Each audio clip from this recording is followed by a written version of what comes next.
Greetings, Dr. Brandon Frame, founder of TheBlackManCan. I'm here in Dumbo for the live audience edition of the Men's Den, our video podcast. Today we got black men coming together to talk about how they build brands that lead with community. It's going to be inspiring, they're going to drop gems, and we're going to have a phenomenal time talking about how black men are leading and building brands that lead with community and make change and impact in the world. Black men typically don't like to share their inner thoughts. So for the panel, how do you handle walking around with a target on your back for failure? One is community, like having the people that you can go to, the group chats, understanding that. And I think everything everybody said, but the way I always sum it up is like faith, focus, and family. You know, focus on the ideas and the goals that you have. Faith that it's going to come to fruition, like you have a vision and it's something that you see because it's already done. You're just walking into it, right? And then the family and your support system, whether it's the family that you're born in or the family that you choose. So I thought the conversation was amazing. The most compelling part for me was learning about how these very successful men are dealing with their mental health and kind of encouraging each other to be more outspoken when it comes to that. That's something that's not spoken about too much in our community, especially for men. So I think it's really important to kind of kickstart that conversation. I would just say that what I learned from the event is to show up in spaces where you think you may not be welcomed, and to also continue striving towards your ultimate goal. My friend is Dulclas Charles, and I've seen him grow from college onto where he's at now. And you know, just seeing how his Black Health Connects event started, just a local small event, and it has grown now into a conference. He's in Africa, and he's just going across the globe. So I really learned today to just keep pushing forward and believe in yourself and be bold.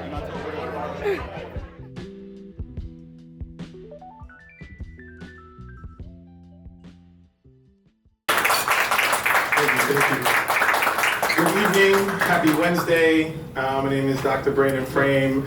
I'm the founder of TheBlackManCan. I'm so excited to have everyone here for our second Men's Den Live. So the Men's Den is our video podcast from TheBlackManCan. You can get it on all your streaming platforms. You can watch it on YouTube. But we also wanted to take the approach of creating in-person events where people come and hear conversations, and obviously with the name TheBlackManCan, we center black male voices across a myriad of topics. Today, we're talking about brands that lead with community, so we have some amazing kings that are gonna come up and share their stories and share about their brands and how they lead with community. But again, you can follow us on Instagram. Some people may already follow us on Instagram, but again, this is the Men's Den Live. So welcome inside the Men's Den. I hope that you're enjoying the food by Chef Javel and the drinks provided by Sovereign Brands. And we're just gonna continue to grow. The last one when we did it last month, we did it with the cast of Johnson. If anybody's looking for something special to watch or good to watch on a streaming service, go to Hulu and check out Johnson. It's a show about, I would like to call it the black male insecure, if there's a way I could give it a description to it. So if you're looking for something to watch, but that's what we did last month. If you have a great time today, which you will, we're doing this next week in Washington, D.C. That one's on love, wealth, and wellness with dope black men. So again, let's get into our conversation today. So I'm gonna have our panelists come up and join me for this really amazing conversation. So first, if you can give a round of applause to Dr. Dulclas Charles.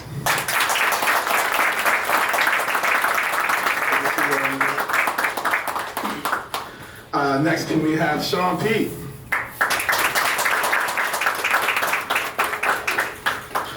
And can we have Rotimi join us?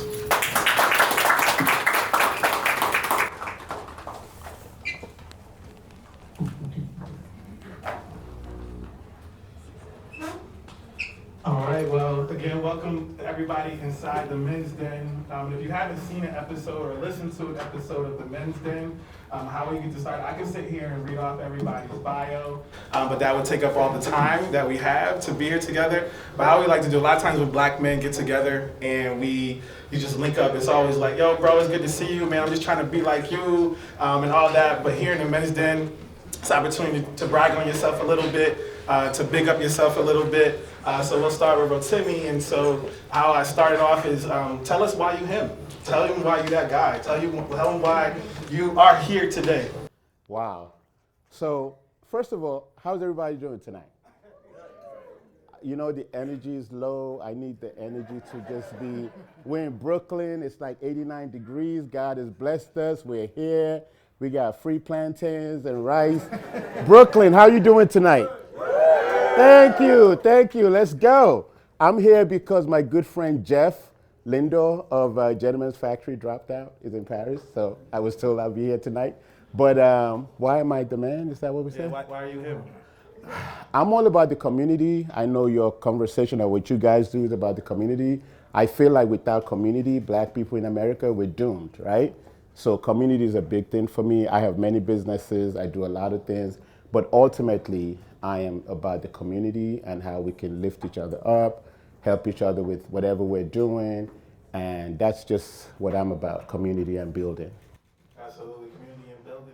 Come over to Shawn. Tell us why you him. Why am I him? I usually lean on the side of humility and try to be humble, but you know, for me, I think I would have to say I'm him because I believe, you know, not just in myself, but I believe in others who strive to push past what society and what, you know, people tell them that they can or can't do, and I think that alone, you know, allows people like them and people like myself to push past.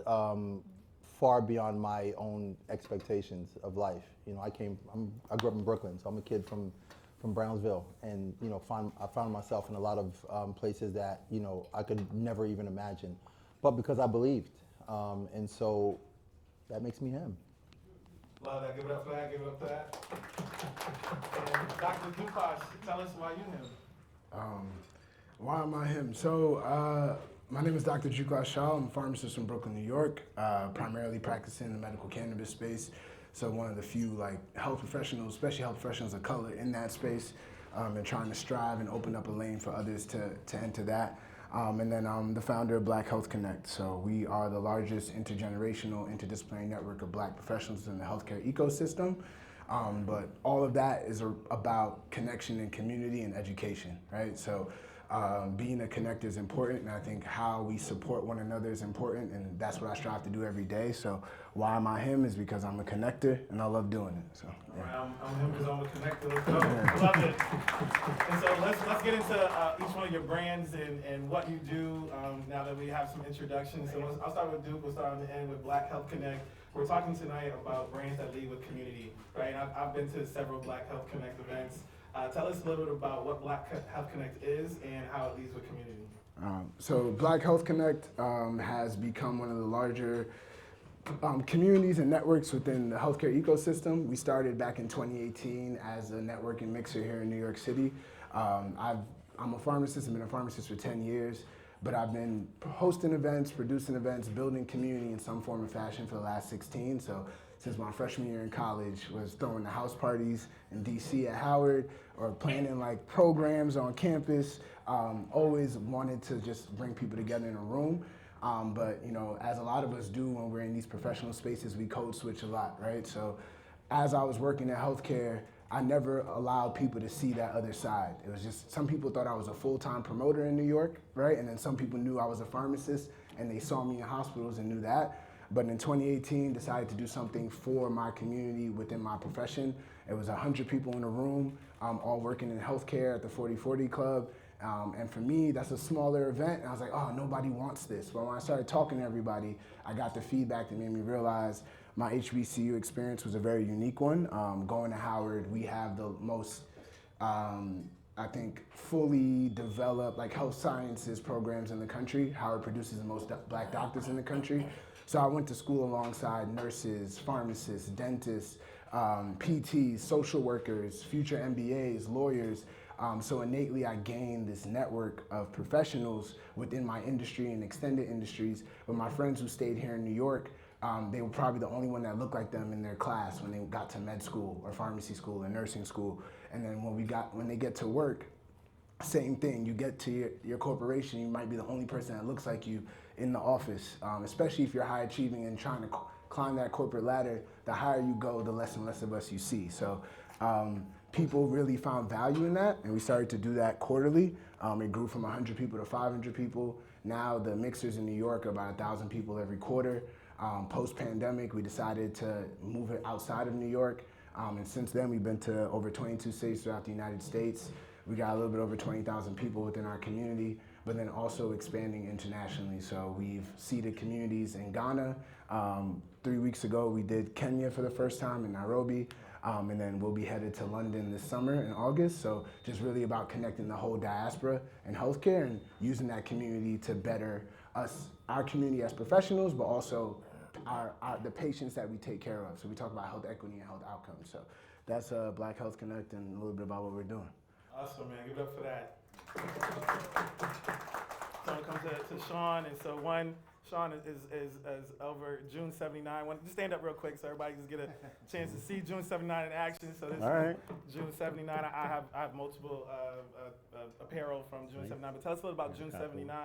I feel like I'm a part of that June 79 community, right? Especially with all the athletes that wear it. I'm like, yeah, I'm right there with them. So tell us a little about June 79. Yeah, so I launched June 79 during the pandemic. Prior to that, I spent 20 years in corporate fashion, on the business side of fashion, from Saks to Valentino, Balmain, running organizations, companies, opening up U.S. subsidiaries, and so I spent a lot of time, back and forth between here and overseas, mostly in the luxury space. And then, during the pandemic, kind of sat around and wanted to figure out what was next. And so, really, when you talk about leading with community, for me, it was something that I saw in particular in terms of how we were being represented in the luxury space. And I felt like when it came to, people that didn't look like us, they were dressed in a very sophisticated way, but for us, they made us look more hood and urban and push that narrative on us, more so than not. And so for me, I've always been a, suit guy because I was in the corporate space and there wasn't many people that looked like me in the rooms that I was in. So I kind of had to, conform to what was there. But, once you're kind of free and open, you start to think about how can you then push and allow people like us to be the best version of themselves, right? And so I wasn't a big logo guy. I think that, that's just not me. And as much as I push our people not to be the logo guy because you're more representing the brand than you are yourself. And so, June 79 was born. And so, the name plays on a couple of different things. June is named after my brother, who was, when I was on the corporate side, kept pushing me to kind of do this. And so it pays homage to him. 79 is a periodic number for gold, the golden rule. You treat others as you want to be treated. And so June 79. And with that, it's how do we show up in places in a tailored look, but not necessarily wearing a traditional suit. And so this was born. And so this is one of our spring looks, so it's a little bit more color. And I was like, I'm not wearing dark colors anymore now that the weather's turned. So, but if you check out our site, June 79 NYC, you can see our product, you can see our range. It really is about dressing up and showing up and being able to show up in multiple different spaces the way we do, right? We're at work and then we show up for drinks, and you want to show up and not be overdressed or underdressed in any situation that you're in, because we have to code switch and be everything to all people at all times, no matter where we are. And so how do you dress for that, right? And so that's where the impetus, and that's where I started from. And so with that, we were able to build this community. We launched in 21. It took me about a year. I was in the basement. My wall looked like an episode of Homeland. It was like, every fashion trend and idea you could think of, and how do you take that and become all things to all people. And so when we launched, we were very fortunate enough to have, our product gravitate not just to everyday people, but to celebrities, athletes, and who've continued to support us. And what's really great is, they have big followings, and they also have big brands that are pushing them to wear their brands, but they chose us. And so that's the difference in our product and kind of how we push it. And so for me, as one of the things that we also focus on with community is how do we then change the narrative. So most of our ad campaigns are people that look like us, right? But doesn't mean that, people who are a different demographic can't buy it, right? Because we buy it if they're in their ad campaigns. And so we wanted to push that. And I got pushback on that initially. It's like, well, how come you don't have more white people in your ad campaigns? I'm like, well, it's not about the person, it's about the product. And so whether it's I'm wearing it or any other brothers wearing it and you're inspired by it, you should buy it, right? And if that's part of what you want to, what you want to aspire to, then it's there. And so, that's the brand. That's a little bit about me and kind of what our mission is. And our tagline is Pursuit of the Unsuit, and that really speaks to how we move, not just for today, but how we're going to move in the future. The world is absolutely changing, and so I think that guys and girls alike, girls wear our product, they love our jackets. It's the new boyfriend jacket for them too as well. So if you do buy it, your girl may take it from you, just get another one. And so that is the long and the short of June 79. Awesome. I love it. Let's clap it up for Shawn. So coming to Rotimi, so as Rotimi mentioned, Jeff Linder was going to be on the panel, and then yesterday I found out Jeff wasn't going to be on the panel, and so I spent the last 24 hours learning all about Rotimi so that I could be prepared to talk about him. But I learned so much. I was like, wow, this brother's sharp, this brother's doing so many amazing things. So from Bed-Vyne Brew to the Maid Summit to Bed-Vyne Cocktails, tell us a little bit about what you have going on, what you're doing, and how you lead with community. So first and foremost, I was born in Lagos, Nigeria. That's critical because it informs everything I do. We're hustlers. We come here. You'll find us anywhere in the world. My day job, I work with Pfizer. I work with Pfizer in the sickle cell field. My night job, I own Bed-Vyne Wine, Bed-Vyne Brew, Bed-Vyne Cocktail. Anybody here in Brooklyn who's ever been here? Or I love you guys. Thank you for supporting. Drink responsibly. So we started 12 years ago. Bed-Stuy is not what it is right now. So we kind of started a wine shop, a boutique wine shop where you could touch the product, where we bring winemakers into the space. We've had Nelson Mandela's daughter and granddaughter at our wine shop. They have House of Mandela wine, support House of Mandela. 15% of their proceeds goes to the Mandela Foundation. We had Deborah Cox recently. She has a rosé. She's on Broadway. The Wiz, go support her. So we opened Bed-Vyne Brew, first black-owned craft beer bar in Brooklyn, in Bed-Stuy, maybe Brooklyn. And then we opened Bed-Vyne Cocktail. So those are the three things that I promote. We're not just a liquor brand. I'm very much about community, like I said. I'm on the board of the Brooklyn Navy Yard. I'm the board chair of the Bed-Stuy Y. So we're very involved in community. We did a fundraiser with PS11 on Friday night.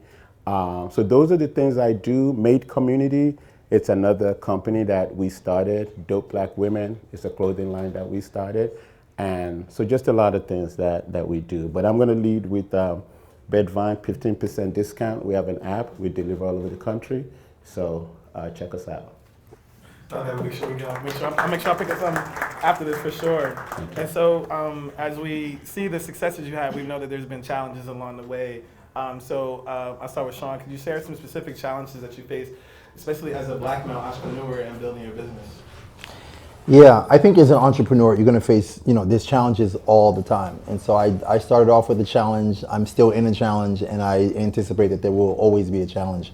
For us, for me, this brand started off with an idea and a dream. And so, the challenge, my skill set was not necessarily manufacturing, but I had to learn that part of it to kind of understand how to get the brand going. And so we make all of our product here in New York. So during the pandemic, we were actually able to open back up factories. We were the first brand to open back up factories to employ them and kind of get it going. And so for me, the challenge was, how do you make this product here and still, when you're a lesser known brand, your price points have to be right? Because people are like, why am I paying for that when I could just, buy Gucci, right? And so you kind of have to make sure that's right. But made in USA gives you a better quality craftsmanship, attention to detail.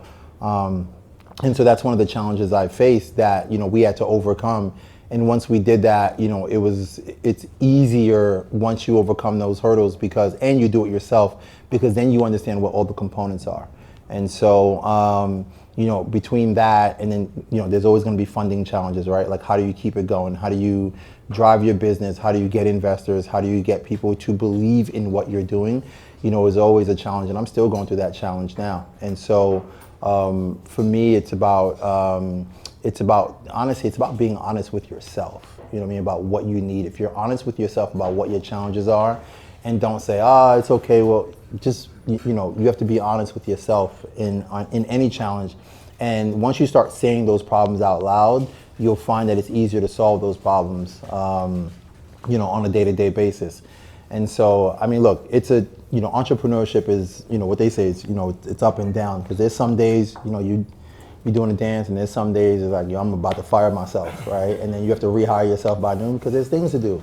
And so those are the challenges in entrepreneurship. And so it's never a straight line. And so I think that, once you start to overcome that, it becomes a lot easier, because then you're not just fixing a problem, you're fixing a pattern, which is what's important in entrepreneurship. You don't want to keep fixing the same problem over and over again. That means you're not moving forward. So if you can, my advice to that is always make sure you're fixing a pattern. And once you fix that pattern, there's gonna be new problems to have, but once you fix it, you won't have to keep revisiting that problem because the pattern is already set.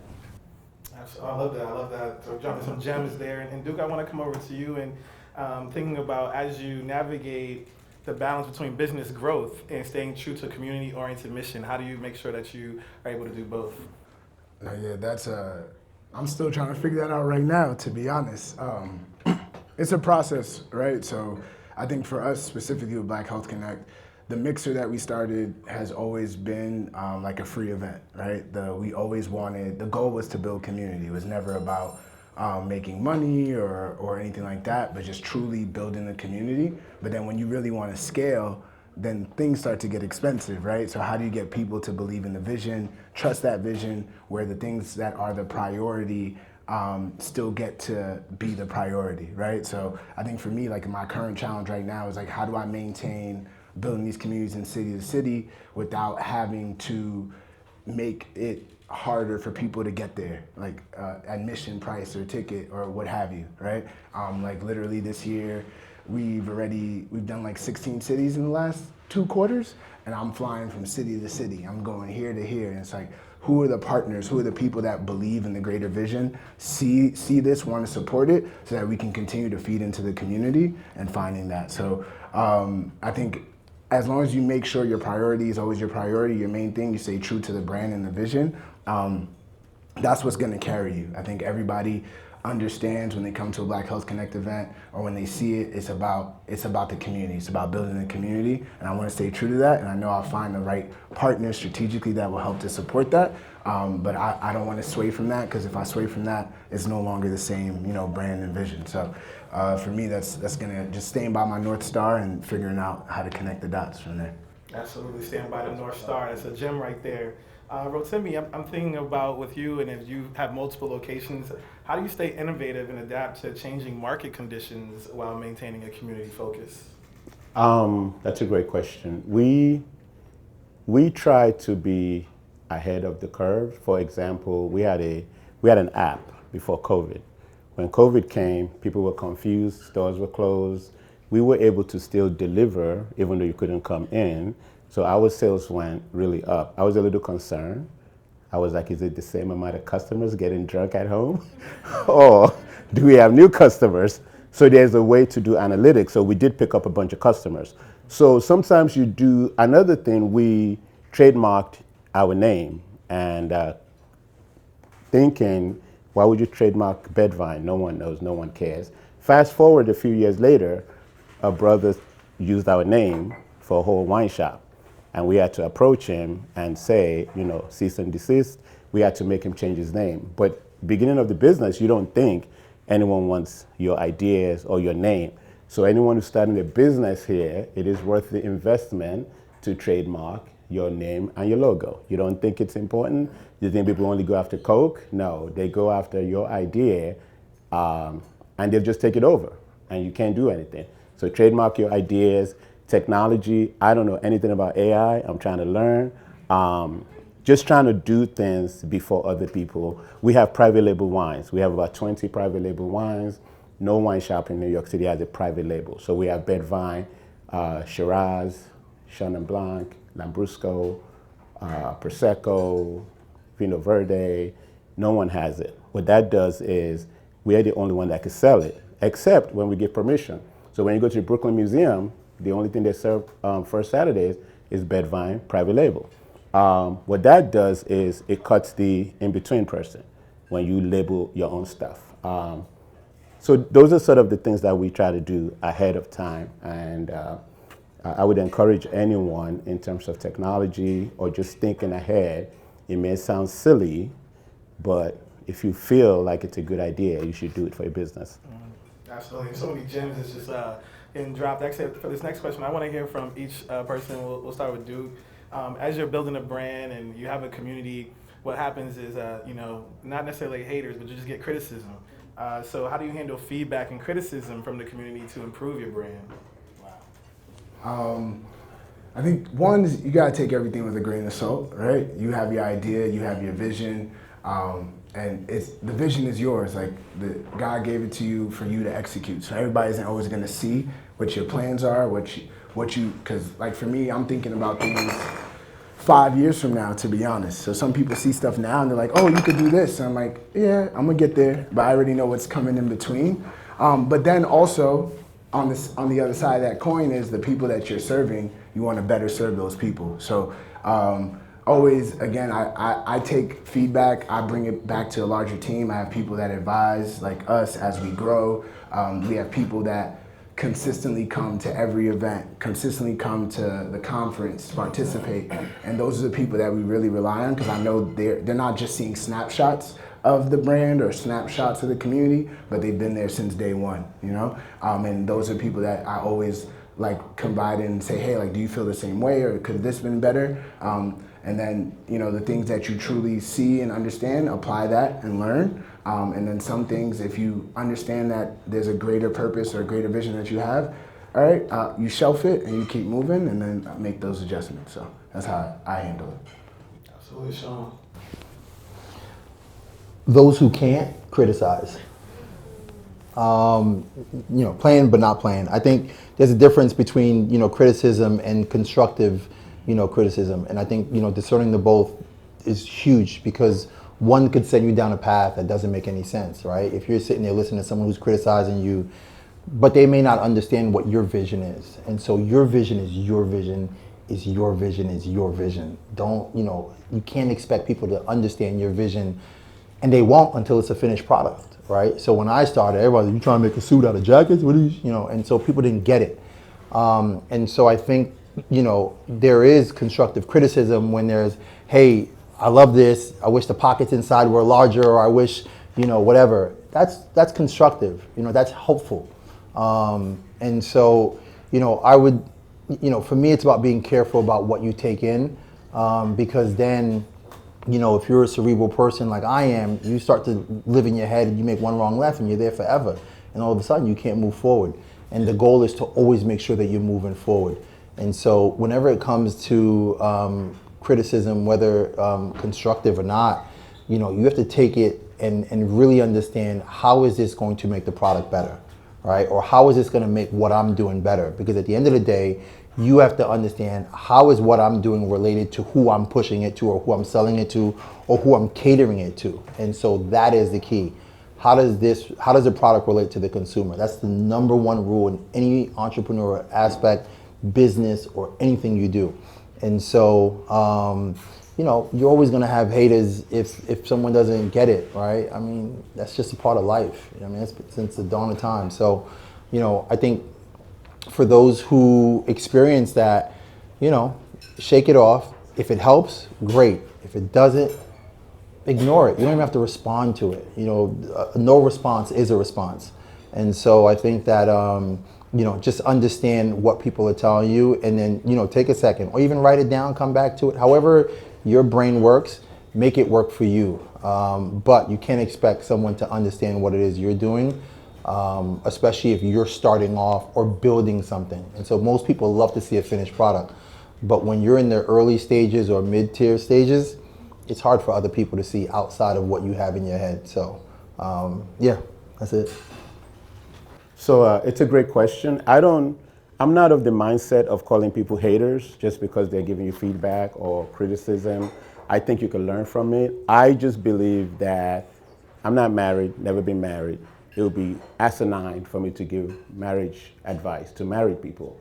That's the thing you have to think. When you're in a business, and people that never opened a business, never had the dream, never hustled, everybody up here only knows what the life is. When we first opened Bed-Vyne, It's me and 3 partners. We worked, I made deliveries. We were doing everything before we got up to, before COVID, we had 50 employees. Now we're like 40 something, we went down. So my thing is like, if someone's never built anything, they've never put in sweat equity, they've never put money, they've never worked. I mean, I missed a bunch of barbecues that first year when we opened, right? People invite you to stuff, you cannot go. If they've never been there, they can't really give you advice. So the other thing is you could sense where stuff is coming from. You could sense if it's positive, if they're coming from a good place. It's like your personal life. When friends tell you stuff, you can, oh, that's coming from a positive place, so I'm gonna listen. If it's not, you can sense it. You can sense the motive based on what they're saying. And you know how to, yeah, thank you. And then you keep it moving. Actually, I appreciate all the gems. I'm gonna apply some of that to my own life, but I appreciate that. One of my favorite lines is like, Black men deserve to grow old, and that really, I think about our own prioritization of our own self-care, mental health, and ensuring that we grow old. So if you each, we start with Shawn, tell us about what's some of your self-care practices that you ensure, that you do for yourself, and how you manage your mental health. Woosah.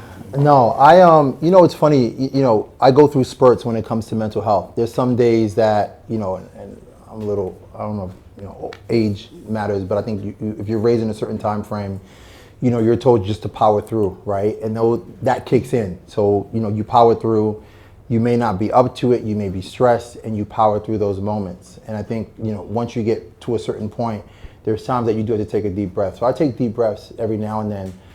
But, you know, I'm a marathon runner, so I run and run and run. And so, you know, and you try to take deep breaths while you're running. And so, you know, the metaphor is that there are times where you're going to have to push through, and there are times that you need a break. And so I try to be cognizant enough to understand when I need a break. Some days I'm good at it, some days I'm not, you know. And so, you know, I think the goal is to, you know, not get close to a breaking point, you know, especially in the entrepreneurial journey, because it's a tough one, you know, unless you're, you know, doing something that if you're doing something that you love, it doesn't feel like work, right? But there's still levels of engagement that's involved that's going to cause some sort of stress. So for me, it's touch and go, and, you know, it's working for now. I would like to take like a month-long vacation, just chill out, but, you know, I don't know when that's going to happen. And so in the meanwhile, you know, I have a great family around me that, you know, I really, you know, not that I get joy out of giving love to them. And so that is my respite. That helps me kind of measure what I'm doing and why I'm doing it. And so I think, you know, it boils down to the power of why. If you can really understand why you're doing something, then you'll find that the mental health is it's a little bit more palatable, but, you know, it tends to be touch and go. And so, you know, I think, but everyone has to find their own space of how you relax, right? And it looks different for everybody. And so if you know what that is, apply it when you need it. Rotimi? It's sex every day, all day. Listen, we look so serious. We got to crack a joke. You guys look really serious. You don't know what it looks like standing here. That was a joke. I just wanted to get smiles and laughs. Thank you. But seriously,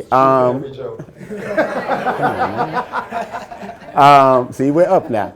No, seriously, I believe in meditation, reading scripture. I start my day, most days. Some days I go, like you said, 4 days and not do it. I feel it when I don't do it. I start my day, I pray, I meditate, I have silent time.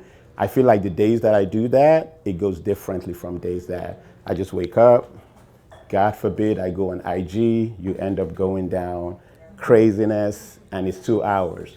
So my mental health practice, it's very critical how you wake up. Like the first thing you do when you wake up. So it's meditation. I'm a Christian. Everybody has their own thing. I read. I try to go through my day with that scripture that I read. It keeps me focused. It keeps me grounded. Exercise. I'm in Prospect Park almost every morning, or the Y. Exercise literally releases endorphins in your body that actually make you feel good. And so exercise is critical. I run walk, brother. I'm not running the marathon.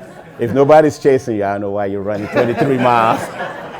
But I'll play tennis, basketball, whatever. I cannot run for no, it's got to be something involved. So, yeah. I love that. And Dulclas?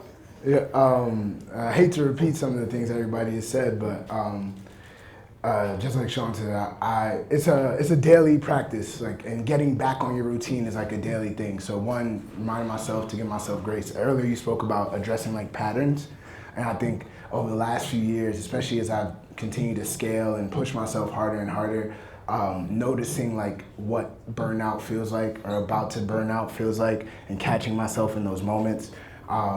I'm really blessed enough. I'm blessed to have like an amazing partner that also will catch it for me. If I'm not catching it, like, all right, listen, you're gonna take today off. We're gonna just hang out, or we're gonna relax, or we're gonna rest. So that's a blessing for sure. And then, yeah, like Rotimi said as well, just the days that I wake up and I really don't touch my phone until 10, meditate, be silent. I think those are the days that really go the smoothest and the best.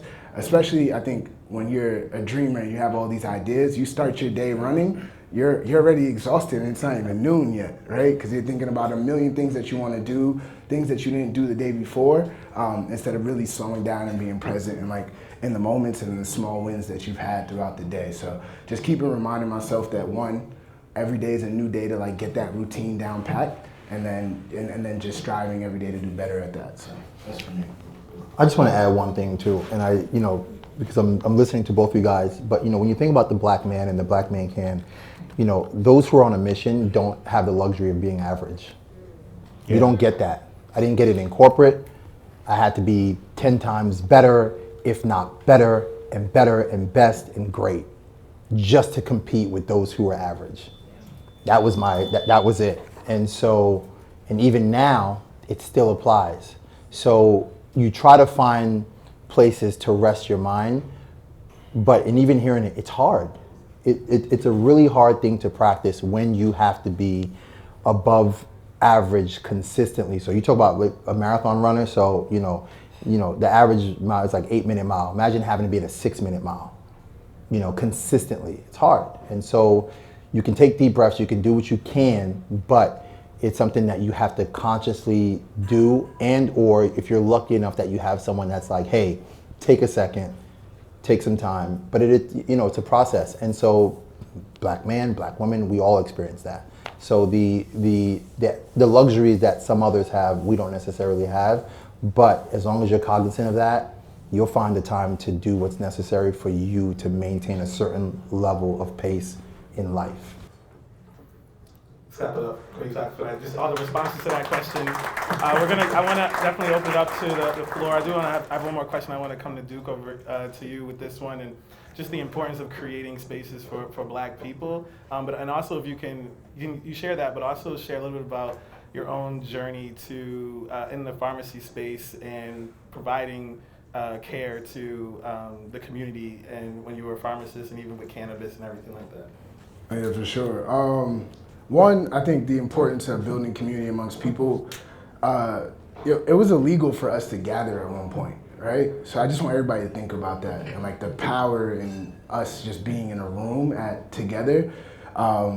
It's extremely important. And even when I think about just getting people to believe and understand the vision, I used to have, and it's funny, I spoke at graduation like last week at the pharmacy school and made a joke because one of my professors like, oh, I saw a professor at a conference and we were doing a Black Health Connect event. And he's like, yo, you've been doing the same thing since you were in school. But in school, my professors were looking at me crazy, like, why are you promoting these events when these students have exams to study for? And then when you think about what's in a room at a Black Health Connect event, you have people who run hospitals, people who make medications, who do research, who know how to run a pharmacy, who do patient transport. Like, you can see a Black health system come out of that community, right? Like, naturally, right? Those are things where within different industries, if we really gathered and came together, the impact that we could have for our communities is like limitless. So just being able to convene people, I think, is important. And that's like why I keep doing what I'm doing. I don't know if that was the answer to your question, but I just went on a rant, but I feel passionate about that. Sorry. And then the other piece is with that, for our community as well, is like representation really matters. So in these rooms, you can see other people that look like you, that have gotten to points that you didn't know you could get to because at your job you don't see it. And that's what I found in pharmacy. Like, I honestly, all throughout pharmacy school, I wanted to transfer to the School of Business. Like, I knew I liked marketing. I was still doing events. My parents were like, no, I'm of Haitian descent. So lawyer, doctor, engineer, you don't really have a choice, right? So my parents were like, no, you're sticking to this. And I'm blessed that I did stick to it. Because like, I remember my first job at CVS, working in the CVS where I grew up. I had a Haitian patient, didn't speak any English, was like screaming at all the staff, and then I was able to pull him to the side, have a conversation. He's like, yo, these are the wrong pills. And he knew that by the color of the medication, but nobody understood him, so they couldn't help, right? So it's like, and people like that go ignored, and that happens in healthcare all the time. That's really why like representation in healthcare matters, but not just for the clinicians who are serving patients directly, but for the people who are running the businesses and creating solutions, and the administrators that are writing the policies that impact like your grandmother when she's in the hospital, or yourself when you get there maybe one day, on God forbid, right? So these are the things that are super important, and like I saw that throughout my time in healthcare, and that's also why like I love what I'm doing in the cannabis space as well. I think we as a community, or some of us, I can't speak for everybody, but have a very negative perception of cannabis, right? We were given the same propaganda everybody was given when they made it illegal, but then we also have seen what the war on drugs has done to our brothers, our cousins, all of that. So innately you're gonna be like, this is not an industry I wanna be in or touch. But I think whenever I'm able to do education and teach people the science of the plant and give them a different perspective, it opens up people's minds. Even if they're not trying to use it for themselves, maybe you're willing now to go into business in that space, right? Or you're willing to invest in somebody else's business. And this is an industry that's blowing up, that we have an opportunity to get into and build wealth in, but we have that barrier, and by the time it's quote unquote legitimate or somebody else tells us it's okay to be a part of it, it's gonna be way too late. So just those are my things. I speak Spanish, but they just told me you got to go out there and open up stores for Valentino out in South America. And you know, some of the meetings were absolutely crazy, like, you know, just crazy. Some guy had a gun on his wall and he was just like, so he put it on the table and said, all right, let's start talking about business. I was like, we're doing this? So, you know, but what I learned from that and what was able to come out of that is how to connect with people in a different way. And so what I didn't know and what was being taught to me, unbeknownst to me, was the connection matters. How you connect with people no matter what. If you have business to do, you gotta find a way to connect with people. And so, you know, I just took the approach, yo, I'm a kid from Brooklyn. I don't know why I'm here, but you're here, let's figure this out and let's try it. And then, you know, I opened up 10 stores in the region, and it was something that they were trying to do for, you know, 8 years. And so we did it, and, you know, I did it, and I learned from it, and it actually wound up helping me in 2 roles after that. And so for me, you know, certain times you don't want to do something, or you're put in a position like, hey, we want you to now manage this, and you're like, I don't want to do that, that's stupid. But it's super helpful, and I've had that happen numerous times in my career. Always take the lesson. Always take the lesson. You never know what's setting you up for something bigger. And so I believe the universe has something planned for everybody if they accept those roles, if they accept what's given to them. And sometimes you don't want to accept what's given to you, and that's okay too.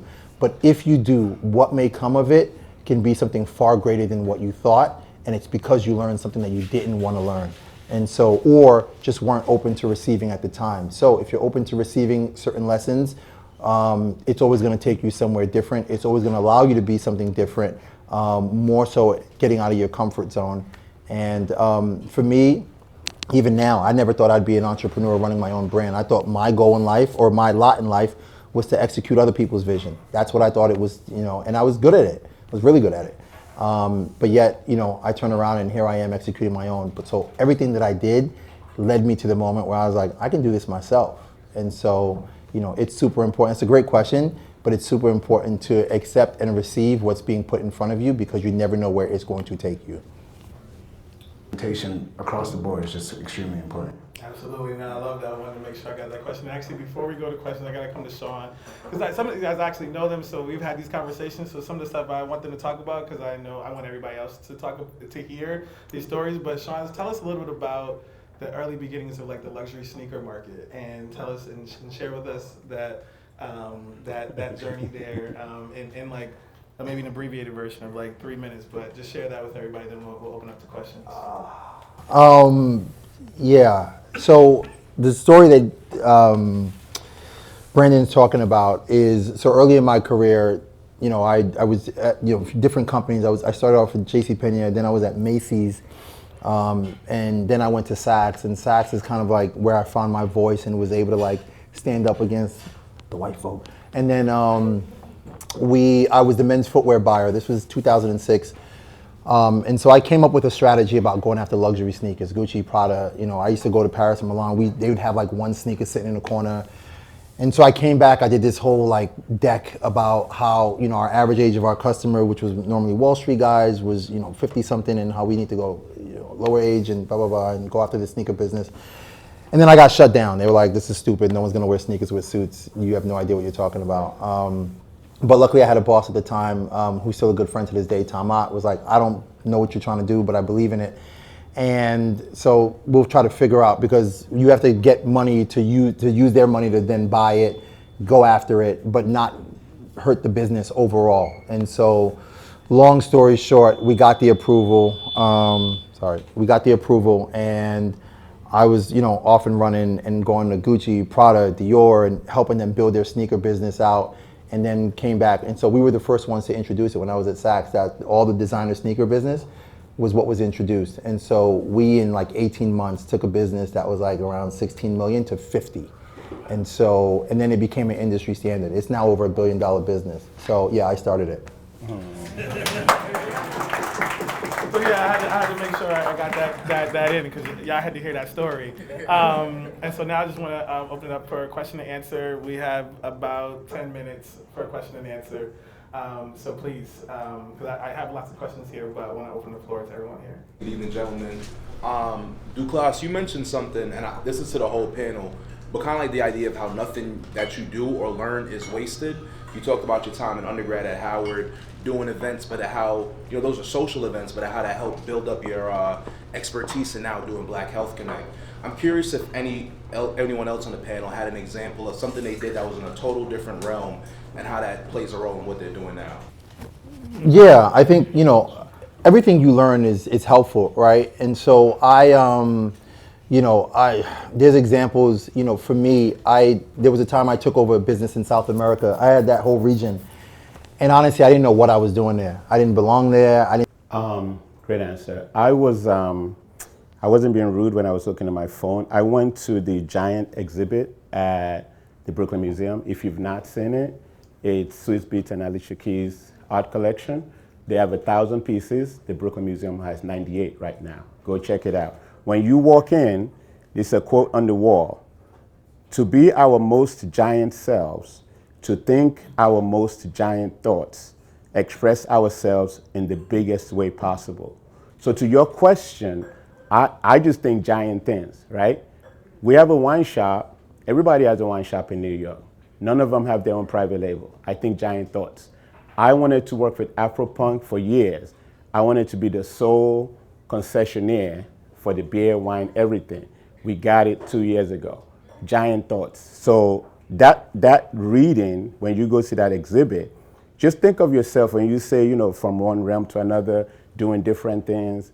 Just think giant thoughts. Like, let that be your motivation. Think giant. There's no need to be here if you're going to be just a wine shop. I want to be the wine shop that did Afropunk, 10,000 people, 2 days back to back. Giant thoughts. When you leave here, think giant thoughts. Black men typically don't like to share their inner thoughts. So for the panel, how do you handle walking around with a target on your back for failure? That's super deep.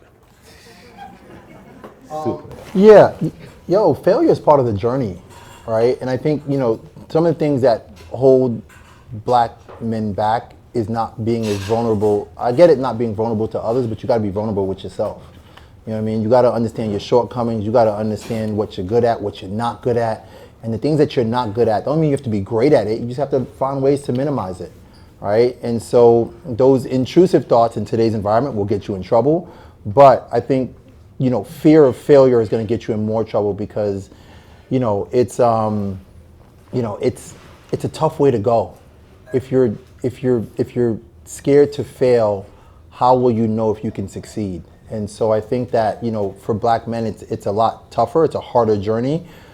But I do think it's innately built in us to survive and thrive in ways, because honestly, when you look at the history of this country, everything was stacked against us. And look what we've done. We've built it, we've grown, we're smarter, we're better for it. There are some of those who we need to bring up because they have the ability to do that. They just have lack of opportunity. So the lack of opportunity is held back with most of us. But the fear of failure or the fear of not trying is, to me, what keeps us away from it a little bit. And so, I think, all those inner thoughts, you just have to say them out loud. And in that way, it's not so scary anymore. To yourself, not to other people. You got something crazy to say, just look in the man in the mirror and just yell it to him. But I think you receive things when you say it out loud. That's a great question, right? And I think it goes for black women also. In this country, I have a group of black male friends. I have a couple of chats. It's just black men. We talk, we encourage each other, we talk, because they can relate. So if you don't have a group of 3, 4, 5 black men who are sort of the same mindset as you to sort of help you when you have, issues, like you said, it's gonna be tough. You gotta have a network of people. You gotta have your own spiritual practice, whether you're Hindu, Muslim.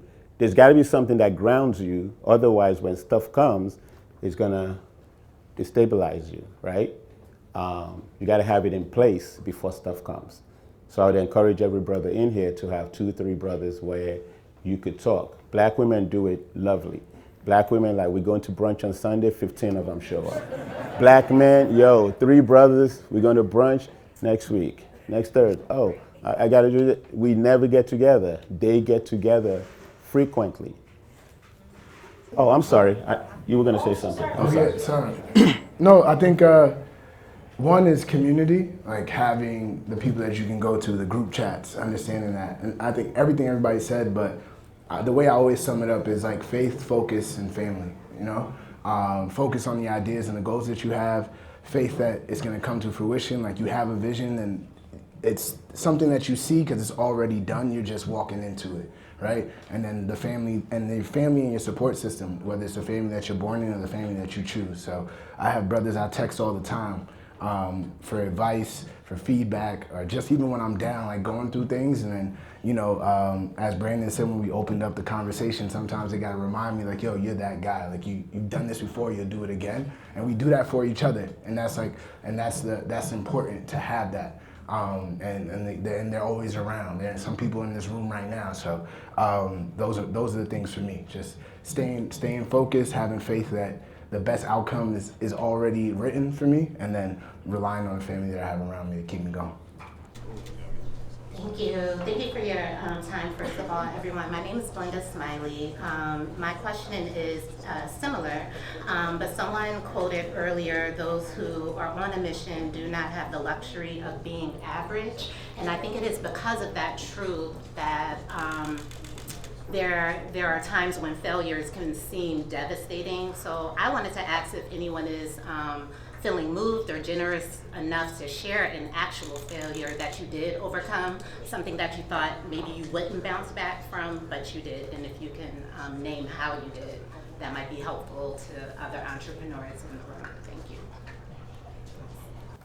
Most successful people, Michael Jordan talks about it, every successful person, they fail. If you don't fail, you're not going to get where you want to go. So to your question, we opened a third business. We had 2 businesses, we were doing well. We saw an opportunity, location, price, rent was right. My gut instinct, follow your instincts, people. My gut instinct said, Leave that alone. Focus on the two that are doing well. But then again, you never grow big if you insular and if you don't push it. So you can go either way. But follow your gut. My gut said don't do it. Fast forward 5-6 years. That third really set us back a lot. It was draining financially. Time-wise, it was draining. So how did we get over that? We sold it at a loss to cover our bills and refocus on the two other businesses. So that's a concrete example. Be very careful about expansion and how quickly you do it and how it removes your focus from the things that's already successful. Be very careful and follow your gut. My gut said, don't do it. And I did it. And I failed. But I'm good. I'm good, but I'm good. I'm going to share. Why are you being shy, brothers? They need to know your great accomplishments. There are nights where you fail and you cry. I cry. It happens. Tell us. You know, it's the failure part can be hard to talk about because it's hard to pinpoint. You know, there's so many. To be honest with you, there's so many. Last year, you know, I felt like I was failing, you know, miserably on multiple fronts. You know, we had spent a lot of money on digital marketing. Digital marketing, as you know, is super expensive. And so, you know, I was pouring money into it to try to, because we had our consumer base. How I built my business was I started with my universe, right? My friends, my family. I hosted people at my house. We sold a lot of product from my home, and then started to work there. So I started with, you know, Earth, our moons, you know, the solar system, and then I wanted to expand. And so to expand, I had to amplify the message, right? So this is me using metaphors. Not that I'm running a marathon, it was a metaphor, by the way. But so to do that, I had to spend a lot of money to do that. And so I started down that path. And so what I found was that it became very transactional. You know, those customers I could not keep them. They would come, a lot of returns. Somebody wore it to a club. I had to send a picture like, yo, is this you? And, you know, and so there's that starts to happen. And so, you know, the cost of that, we're doing free returns, free shipping. It absolutely devastated us. And so, and we were pushing to recover. Things got tough. The cost of milk, eggs, and bread went up from, you know, $15 to $27. All of a sudden, everybody's like, I don't need that right now. And so, you know, it became a big struggle for us. And then we had a partnership that was in talks, that was almost signed, sealed, and delivered, that would have taken us to a whole different realm that got absolutely uprooted. And so that was also devastating. And so, actually two things. You know, we were supposed to dress Usher for the Super Bowl, and that got uprooted. And so, like, it just turned into, so, you know, come Thanksgiving, everybody's like, we got so much to be thankful for. I'm like, man, move this plate out my face. And so, and so I could not shake it. And so, you know, and really, it took me a minute to get out of it because I just felt like there was nothing that I could do could work. But everything that didn't work, actually, when I look back at it, turned out to be a blessing that it didn't work. Those were things that we did not need. Those are things that, while may have been great in the moment, would have absolutely come back to hurt us in the end. And so, you know, those are things that can feel devastating in the moment, but you learn to navigate through it. And if you can, once again, it's a marathon, right? So you got to keep running. You have to keep running. I know what the finish line is, and you got to keep going. And I'm still, you know, I have days where I feel like, man, I can't get right today. And so, you know, I got to shake it off and keep going. And so it happens. You know, I try not to cry about it. I put my big boy pants on and try to focus on the positives and try to pull that in to allow us to at least maintain. And so, you know, failure is around every corner, but there's a lesson that comes with it. And so if you could dissect the lesson and allow that to help you, it's not just the business that grows, but it's you that grows as well. So for me, it's also about that personal growth. And so, yeah, that's, you know, without going into detail, that's my, you know, yeah. Can we give it up for our brothers on the panel today? We're coming to we're actually at a close. So it's time for us to shut it down. We have a hard 8 o'clock stop. But want people to just be able to mingle just a little bit. So, one, I want to thank all the sponsors. So, I want to thank Soho Works. Can we get up for Soho Works for allowing us to use the space? For Sovereign Brands for providing the alcohol. Chef Javel on the food. Woo. Shout out No Guru-ish on the cameras. Woo. Our photographers, who happen to be my little sister. And again, give it up for the panelists as well again for taking the time to be with us this evening. Yeah. So just to close out, tell people how they can follow you, stay in touch with you. Get 15% off. Maybe you can give 30% just for today. You know? Nah, son. I am shameless. I just said to him, can we plug our stuff before we go? 15% discount, Bed-Vyne Wine. Upload the app before you leave so you won't forget. There's a card right here. Come grab one, 15% discount. We deliver all over the country. We do small events. We do big events. Come talk to us. Bed-Vyne Wine. June 79 NYC. We're at Saks. We're in like 8 locations. So if you see it, shop it. Don't shop them other brands. Shop us. And so, yeah, and then we are, we're also online, and yeah, any support is appreciated. I see, got the T-shirt back there. Someone got a little A. You know what I mean? And then, but yeah, check us out. Appreciate y'all support. For us, it's at blackhealthconnect.com for our website. It's at Black Health Connect on all your social media platforms.